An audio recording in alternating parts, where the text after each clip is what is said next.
Hello， 大家好，我是超子，今天给大家分享一道简单下饭菜——豆芽炒粉条。粉条不粘不坨，简单好吃又下饭。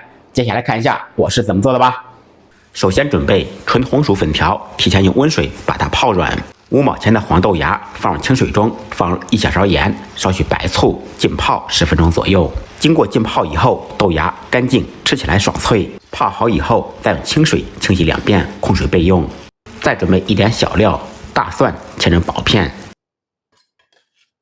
少许葱花。不能吃辣的同学放2个干辣椒锻炼一下，用刀切成小段。切好以后一同放入碗中。起锅做水，放入泡软的粉条，在锅中稍微煮制一下。水开以后煮3秒钟，把粉条煮软，捞出来冲下凉水。在炒之前先把粉条处理一下，放入一点酱油提色提味。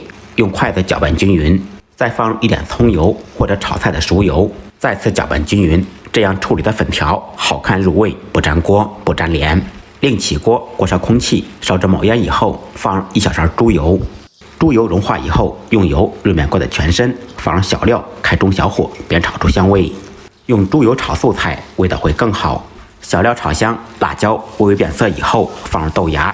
这个时候改开大火，快速翻炒。这个过程家庭小灶大概需要1-2分钟，前期先不要放盐，期间可以烹入一点白醋或者米醋，这样豆芽吃起来更加脆爽。